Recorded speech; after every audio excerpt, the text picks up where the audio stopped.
Welcome to this edition of Transformation Thursday. As always, we are so excited and we are grateful that you have joined us for this edition. As always, I welcome Dr. Christopher Chappell. Christopher, on last week, we talked about killing the grasshopper mentality, and we explored Numbers chapter number 13. And in that particular text, we discovered the children of Israel sent out spies. Spies went out and they explored the promised land. They are on the verge of the promise. The Bible suggests to us that they came back with evidence of the promise, highlighting that it is just as God has indicated it would be, that it was fruitful. It was a land flowing with milk and honey. There are grapes in large bundles. They brought all this back. And then at the same time, the Bible suggests that of the 12, 10 of them came back with a bad report. And their report, they indicated that we saw ourselves as grasshoppers in our own sight. And so we were in their sight.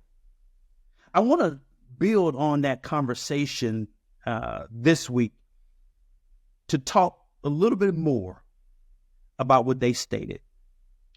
Again, they stated that they saw themselves as grasshoppers. And because they saw themselves as grasshoppers, the enemy also saw them as grasshoppers. But what interests me even more than that, as I continued to study and to look at this, was the fact that not only were they impacted, but the entire community was impacted as well. On Sunday, we celebrated Father's Day, and I received a number of text messages, and many of those text messages said the same thing. They said, "Thank you for being a good example. Thank you for showing us and demonstrating what it looks like to walk in promise." As I thought about that on Monday, what I thought about, what resonated in my mind, is the reality that I had been on the verge of giving up.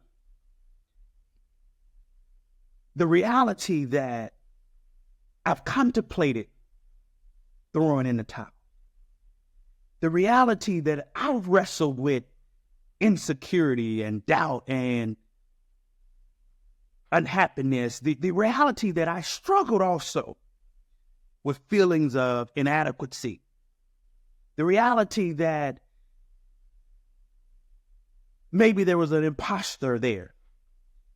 The reality that maybe what God had promised, I was not deserving of. And then it dawned on me also at the same moment that in the midst of all of those thoughts and struggles, God constantly reminded me of something. What he reminded me of is, it's bigger than you. He reminded me over and over, despite my struggles, my insecurities, my wrestling with certain things, my wrestling with inadequacy, he reminded me over and over and over again that it's bigger than you. And he drew me to Matthew chapter 5, verse 16, where he says, "You are the light of the world." In other words, he says, I deposited certain things in you so that you may be an example for others. And so what you go through, what you deal with, what you struggle with, what you overcome, what you conquer is not just for you. It's bigger than you. And Christopher, I want to talk to you a little bit about, what does that mean? It's bigger than you.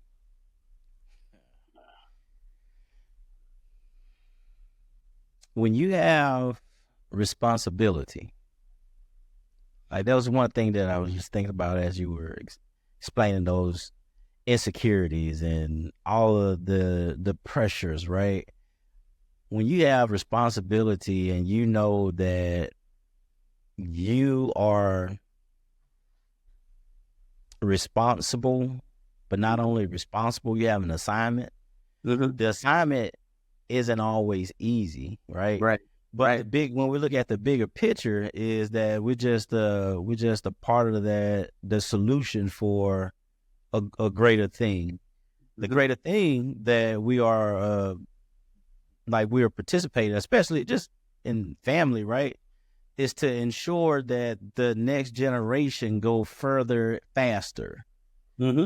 But that is stymied when we lose sight or we fail to do our part.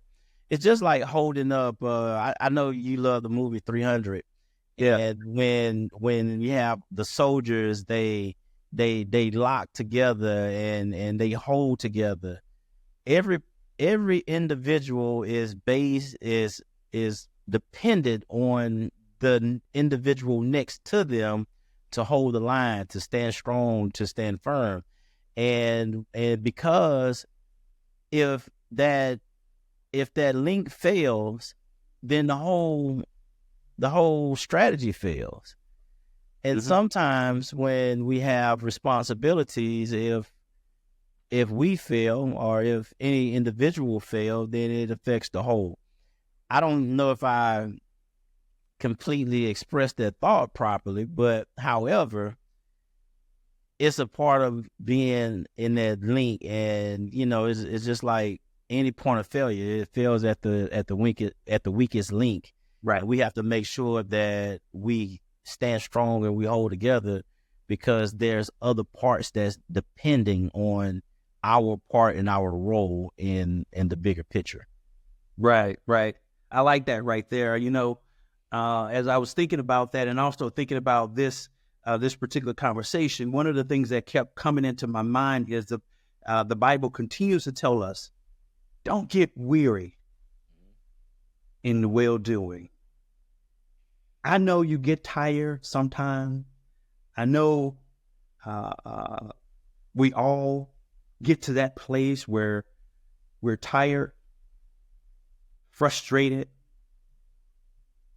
but he continues to urge us and push us to not get weary in the well-doing. In other words, he's really just saying, just don't give up.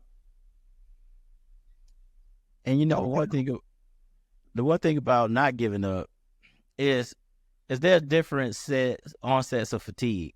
Mm-hmm. Yeah. And when we're energized, or we go long enough and have something that energizes us, it gives us that second wind, to push.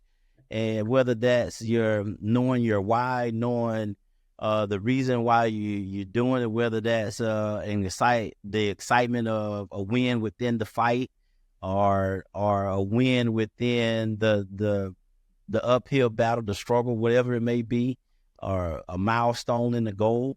Then you get that second win. But the other part of that is when we're on that journey and we're pushing forward, sometimes we have brief moments of recovery that helps us to get back in the fight and to continue to push forward. So regardless, what I'm saying in all of this is, regardless to what we experience, is that he will always provide enough for us to keep going. He will never leave us in a place where we are totally dismantled and dismayed. He will always provide sufficiency for the fight, sufficiency for the assignment that he's placed in. As a matter of fact, his word tells us that he started a good work in us. So if he started it, then I don't serve a God that doesn't finish. So it's on us to continue to do our part so we can bring it to fruition, so that the greater community wins, so that everybody connected to us win, and that's just how it goes. Yeah, I love that. Man, you said a lot. You said a lot there. I appreciate all those things you just pointed out. One of the things that you said that has been my calling card for a little bit now is you said he gives us a second week. He gives us a second win.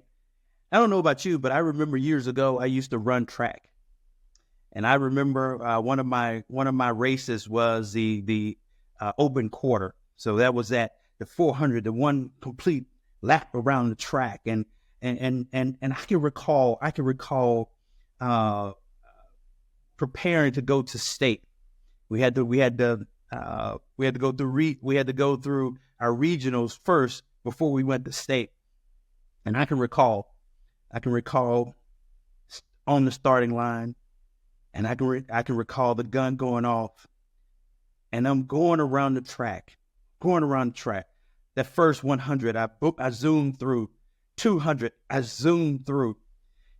Then something happened. It literally felt like something was on my back, and I was carrying extra weight. We used to call it the bear has jumped on you, where it feels like you're carrying extra weight. Your legs start to get a little rubbery, and it feels like you just can't go on, and you're pushing and pushing, trying to make it. And I can recall that bear jumping on me.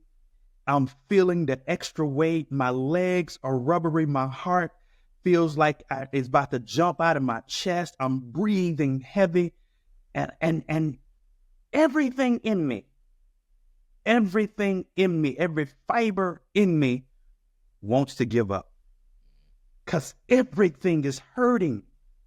I can feel the pain pulsating through my whole body. Every part of me wants to give up. And then something happened around that 350-yard mark. Something kicked in, and it almost felt like a breath of fresh air. And literally, I caught a second wind. I got a refresher. I got something else. I could hear people cheering, and something kicked in that caused me to push even harder. In fact, I literally got to a place where I didn't even feel the pain any longer. I no longer felt the pain because I had gotten a second wind.